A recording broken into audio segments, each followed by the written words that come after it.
Opening the 2020 NGA Summer Meeting, please welcome Executive Director of the National Governors Association, Bill McBride. Welcome, everyone, to the NGA's first ever virtual summer meeting. We look forward to the day when we can all gather in person again.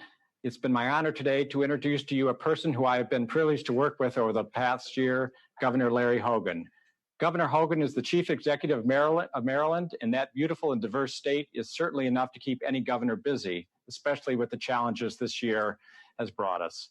Nonetheless, he has been generous with his time, choosing to lead the NGA and devote time and energy to our cause while leading the state government in Annapolis. We have been excited to support Governor Hogan's chair initiative, a project that will inform the progress of other states and other governors as we proceed with the necessary work of revitalizing the economy. At the beginning of his tenure as chair of the NGA, Governor Hogan chose to work on the issue of improving our aging infrastructure and building the modern systems of connectivity that we need to build a prosperous future. It was an urgent national priority before the pandemic, and it has taken on even greater importance now. Governor Hogan will share with us some of the highlights and conclusions from his chair's initiative, Infrastructure Foundation for Success. So, Governor Hogan, we look forward to hearing the conclusions and highlights of your policy work over the past year.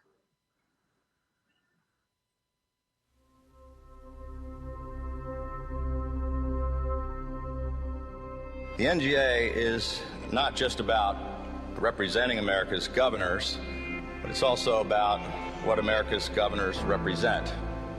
In states all across the country, governors are working together in a bipartisan way, showing real leadership and finding solutions to the serious problems that are facing us. So I'm a lifelong small business owner who'd never held elective office before. The only reason I ran for governor was because I was concerned about the small businesses that were being lost in our state and the people that were losing their jobs. It created more jobs, created more businesses, had the best economic turnaround in America.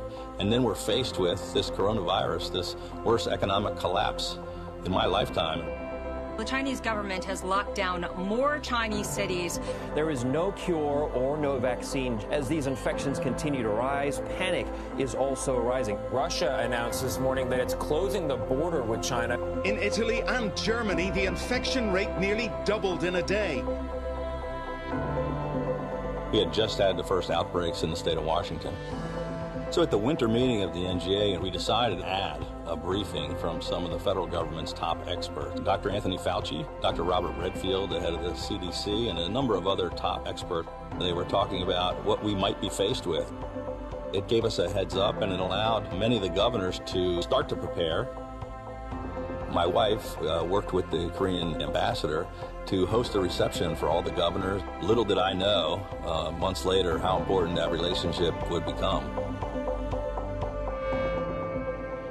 In South Korea, another huge surge of infections. The entire population urged to stay home. All of Italy, a country of 60 million people, is now effectively a red zone. When we got our first cases in Maryland, immediately declared a state of emergency. On Monday, as chairman of the National Governors Association, I joined Vice President Pence in the White House Situation Room with 52 of America's governors for a teleconference with top federal officials. Of the 34 states now with confirmed cases of the coronavirus, 8 of them have declared a state of emergency. There are now more than 118,000 cases in 114 countries. COVID-19 can be characterized as a pandemic.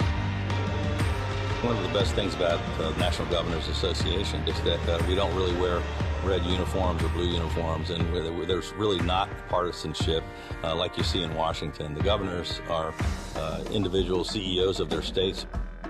We've had 12 calls now with every single governor in America, 8 of which the president and or vice president was on the call with us. The only way this has ever been contained, what China did, what Korea did, quarantine or really increase the number of tests. South Korea had done a pretty good job on testing. And my wife, who was born in South Korea, and I said, hey, what do you think about reaching out to the ambassador Hogan says Maryland purchased enough kits from South Korea to provide for 500,000 coronavirus tests. They arrived over the weekend. He and First Lady Yumi Hogan greeted the Korean air jet that landed at BWI Marshall Airport. We have not seen a surge in cases in Maryland, and the hospitalizations hit the lowest since this pandemic started.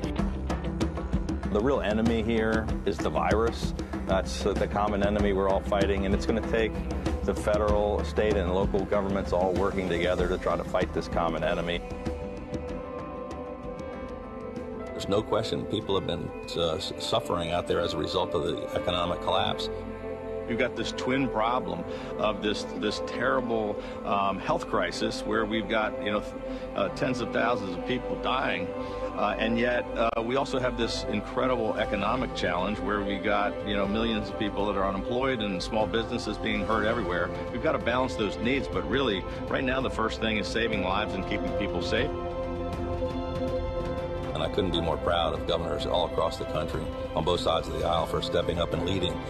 In a crisis like this, it shows what leaders are made of. And if people are just safe and they care about their fellow neighbors and citizens, we can beat this thing.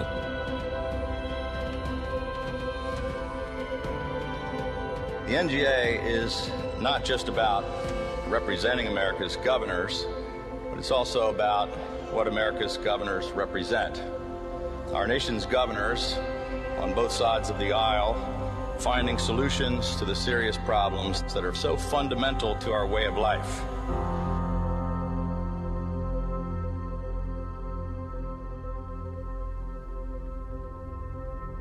I'm very excited to be turning over the gavel to Governor Andrew Cuomo. He's been terrific to work with. I know he's going to do a great job as chairman of NGA, and I'm looking forward to assisting him in any way I can as the media past chair. Wear a mask. Stay 6 feet apart. Outdoors is safer than indoors. We really can make a huge difference with very simple things.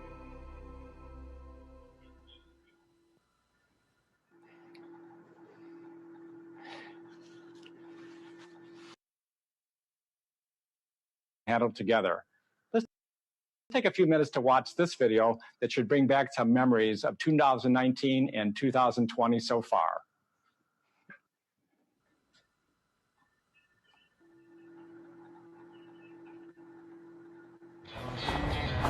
One of the things that makes America exceptional is that when we see something that's broken, we go out and fix it.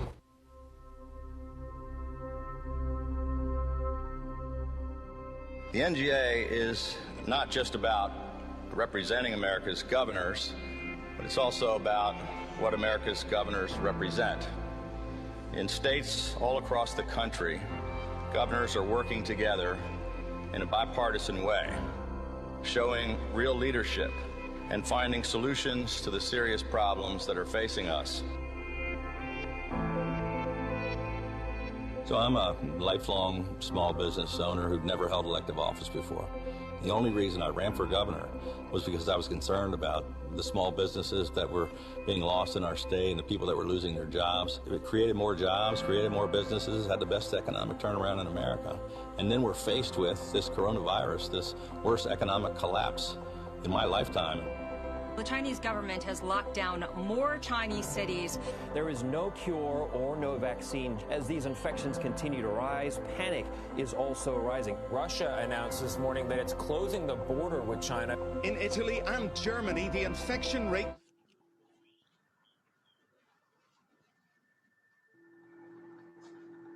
Right now?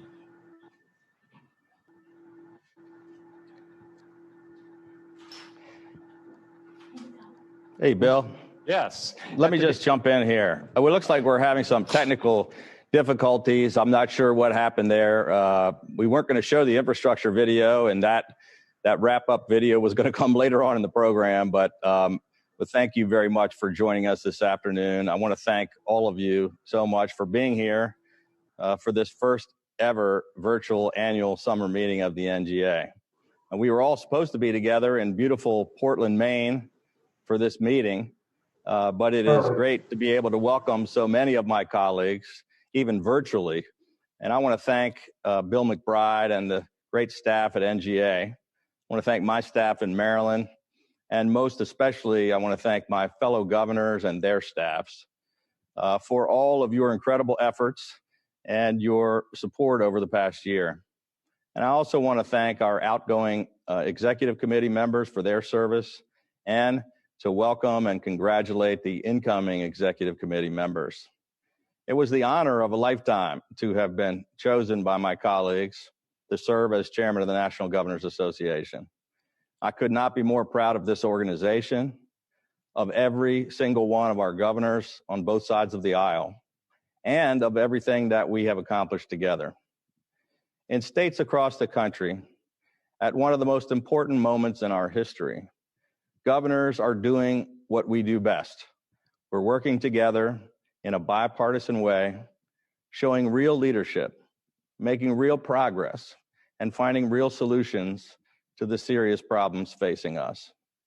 Never has that type of leadership been more important than it is right now in America. I began my term as chairman last July in Salt Lake City by launching a national infrastructure initiative. In August, Massachusetts Governor Charlie Baker hosted us in Boston to discuss innovative ways to reduce traffic congestion. In September, we completed a 3-city fact-finding mission in Australia. We were hosted by Michigan Governor Gretchen Whitmer in October, where we talked about protecting America's critical infrastructure. In January, Governor Gavin Newsom hosted us in San Francisco for a discussion on eliminating red tape and smart technologies. And we were looking forward to traveling to Phoenix last month, but Governor Ducey hosted us virtually instead to discuss leveraging private sector investments. But after our NGA winter meeting in Washington back in February, the world changed. For all of us, our focus quickly shifted to battling an unprecedented global pandemic, which has taken a terrible toll on our communities and wreaked havoc on our national and state economies. Responding to this crisis has shown more than ever the vital role of governors and of the NGA. Over the past 5 months, in the face of the most daunting challenge of our lifetime, America's governors have stepped up and led. We didn't let the politics get in the way, and we didn't hesitate to make the tough decisions. We followed the advice of the experts. We worked around the clock to build up our public health infrastructure, to expand our testing capacity, build contact tracing operations, and to provide life-saving PPE to our doctors, nurses, and first responders. Most importantly, in response to a silent enemy that doesn't recognize state boundaries or political parties, we work together. Since the NGA's first briefing on the virus by federal leaders back in February, where Dr. Fauci and Dr. Redfield spoke with us, we have held over 50 calls with the governors in states across America, including 32 of them with the president or vice president, members of the cabinet, and the White House Coronavirus Task Force, not to mention the countless other communications that we've had together over the past 5 months. We have looked to each other for ideas, advice, and for help. We have worked across party lines together, and when it really mattered, we have spoken with a unified voice. We successfully pushed for Title 32 funding to support the National Guard's COVID-19 response missions. We convinced the federal administration to invoke the Defense Production Act to produce ventilators and swabs and to make more life-saving supplies available to the states. We achieved greater flexibility in Federal CARES Act funding to sustain critical response efforts on the front lines. The National Governors Association has been more relevant and more effective than it has ever been before. Our swift, early, and aggressive actions and our unified efforts have helped to save lives. Of course, we all know that this crisis is far from over, and we continue to battle this global pandemic and this economic collapse. And we will continue to push Congress and the administration to follow through on their commitment to provide additional critical funding for state governments. who are battling on the front lines. I have no doubt that together, America's governors will continue to lead and that we will continue to do whatever it takes to get our states and our nation back on track. Together, we will do what America and Americans have always done in times of crisis. We will defeat this deadly virus together. We will get through this, and we will come back stronger and better than ever before. Once again, thank you for giving me the incredible honor of serving as your chairman this past year. I especially want to thank my vice chair and the incoming chairman of the NGA, New York Governor Andrew Cuomo. We have had a terrific working relationship over this past year. I'm proud of all that the NGA has accomplished. And Governor Cuomo, I wish you and your vice chair, Governor Hutchinson, all the best and much continued success over the next year. May God bless each and every one of you and the people of your states. Thank you. Thank you, Governor. At the beginning of this part of the program, I said what a privilege it had been to work with Governor Hogan for this past year. What I have learned about him is that he is a practical and focused leader who knows how to stay positive and to keep moving forward, even when facing difficult circumstances, especially when facing difficult circumstances. We certainly saw these qualities as the pandemic began hitting hard this spring, and Governor Hogan's strong leadership encouraged everyone to just keep looking forward and solving problems one by one. He started holding weekly conference calls for all governors, and they bonded together over their shared vision of keeping the virus at bay while revitalizing the economy. Americans responded to governors' hard work on the front lines. They started seeing their governors as practical problem solvers. The pandemic surely capitulated governors into the public spotlight, and I think it served to make the public more aware of what states and governors actually do. We at NGA have been excited to facilitate this work and to create the communications that kept governors in touch with each other through the spring and continue to connect governors today. Governor Hogan, I know that I echo the thoughts of all governors of the states and territories when I say thank you for your leadership of NGA during the past year. And I know I speak for the staff at NGA as well, all of whom have done great work in support of states and governors during your chairmanship. They also thank you. We're here to help states succeed and to help governors succeed. We're here to help governors speak with one voice, to amplify that voice. It has been exciting to be involved in all of it under your leadership. Even though it has been an extraordinary and unforgettable year, filled with difficulty and challenge, it has been among the most rewarding chapters of our careers to see governors working so effectively together. You elevated the debate and worked across the aisle under very difficult circumstances. You have embodied the spirit of NGA, which is governors working together in a bipartisan fashion to find practical solutions. Thank you, Governor Hogan, for your bipartisan leadership that brought governors together in this most difficult but memorable year. And now we have some special messages for you sent by some of your colleagues. Hey, Governor Hogan, this is your pal, Governor Baker, way up here in Massachusetts. Larry, I just want to say, I can't imagine that this is what you expected when you signed up to be chair of the NGA. We don't think this was exactly what you had in mind. But when the pandemic hit, recognizing the value of a bipartisan organization like the NGA, we started talking on a regular basis about the problems we were all facing and practical solutions. Thanks to your leadership, we shared our good ideas, we learned what was working in different areas of the country and how we can work better together. You brought that spirit of bipartisan cooperation to the NGA this year, and we are taking it forward as we continue to work on the pandemic and the economic challenges it created. Your chair's initiative on infrastructure was near and dear to my heart as the woman who wants to fix the damn roads. And it's exactly what America needs to modernize the systems we all use on a daily basis and boost our recovery. Projects that get workers back to work and create economic momentum. That's what we need to do. So thank you for focusing on our infrastructure. Throughout this year, Americans have seen their governors working together and finding solutions. You helped us accomplish that. Larry, you've been a friend to all of the governors this year. Thank you for your great work as the chair of the NGA. Thanks, Larry, for a job well done. Thank you. Thank you for your great work. Thanks, Larry. Thanks, Larry. Thanks, Larry. Thank you. thank you for your dedicated service as chair of the NGA. God bless.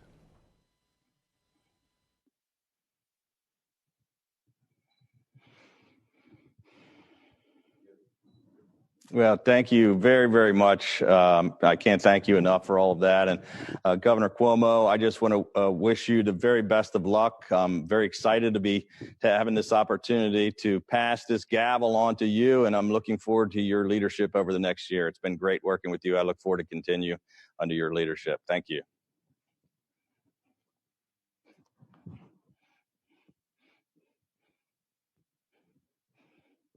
I got it, Larry. Thank you very, very much. First to Bill McBride and the whole team at the NGA, thank you very much for your service this year. To Governor Hogan, the honor was ours, Governor Hogan. The pressure was on, and when the pressure is on, you can see what a person is really made of. And you really rose to the occasion, and we all owe you a big, big thank you. I give you a virtual round of applause, Governor Hogan. And I know every governor joins me in doing exactly that. You've been a friend to us through this impossible past year. And I look forward to relying on you as we go forward and continuing your counsel as I take the gavel from you.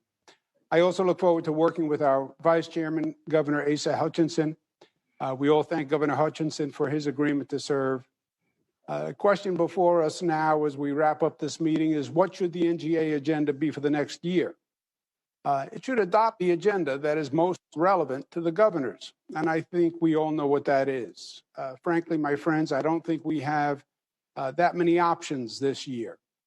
Next year's agenda is not really going to be a question of discretion, but rather the dictation of reality. Our agenda is America's recovery and revival. First, we must manage the COVID virus until a vaccine is developed, and we need the federal government to work with us in partnership in that effort.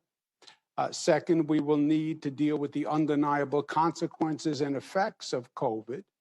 The economic damage that it has done is all across this country, and the critical public health care needs that COVID has exposed and highlighted.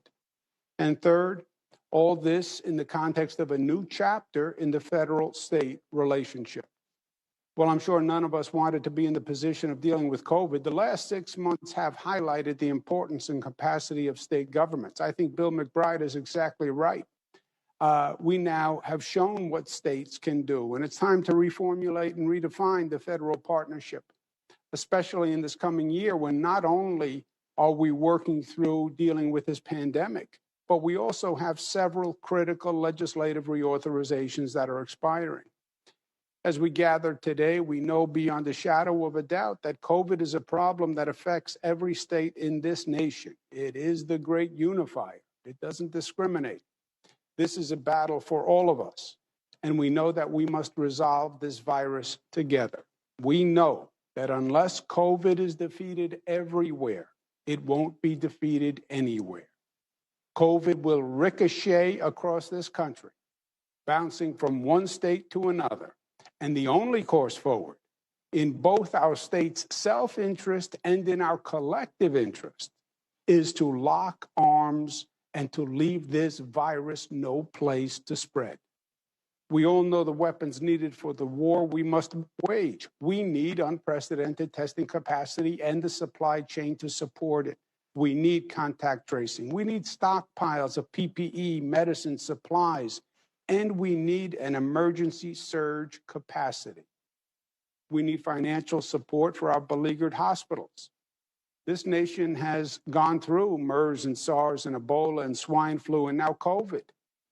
No one can tell you the name of the next virus or bacteria that's going to attack us, but everyone tells us that it's just a matter of time and we have to be ready for it. So let's institutionalize what we have learned so we're better prepared for the next invasion. And let us design and implement a new public health system for this nation, because we just cannot go through what we went through over these past few months again. The COVID challenge goes even further. As we just heard from our Vice Chairman, Governor Asa Hutchinson, our schools are facing unprecedented challenges. They must now not only educate our students, they also have to keep them safe from this deadly virus. It's an entirely new undertaking, and the states will work with them, but we also need federal support. None of this is going to be easy. but all of it is achievable. At the same time, we must deal with the secondary effects of COVID. It has wreaked havoc on this nation's economy. Governor Hogan is exactly right.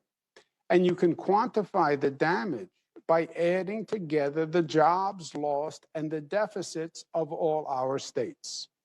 All major economists agree that without providing financial assistance for state and local governments, the economy will not rebound as quickly as it would otherwise. Federal Chairman Powell, Fed Chairman Bernanke, economists all across the board agree. The NGA is united in telling our Washington colleagues that they must include $500 billion in unrestricted state funding in the upcoming COVID response legislation. That is a top NGA priority by a unified NGA. This is also the moment to implement the agenda the NGA developed last year under Governor Hogan's leadership. This is the moment to invest in infrastructure. We need to reinvigorate the economy, and we need to replace aging infrastructure. We've all talked about it for decades, but this is the moment to finally do it. Let the federal government provide the funds, and let the states build it. And finally, the federal-state relationship that has always been a dynamic tension since it was first embodied in our Constitution by our founding fathers. There are checks and balances, and there is a federal and state dynamic tension. That was written into the Constitution. But there has never been a moment where state governments have been more instrumental in the lives of the people of this country. State governments are now at the forefront, and it is a new chapter in the governance of this country. This coming year, states will not only be laboratories of democracy, we will also be the engines of economic renewal, and we will also be the innovators of a new public health system, institutionalizing what we learned. There is tremendous possibility in the nation's recognition of the full potential of state governments. And most of all, we are committed to achieving progress. That is the essence of our role as governors. That is what we do. As governors, we all know that at the end of the day, there is no red and blue. All our states have both. We understand that we govern for the red, the white, and blue. That's what we do. This next year will be challenging for sure. But all battles are hard, and ours could not have a more noble or righteous purpose. I'm honored to be standing beside all of you as we lead this nation forward.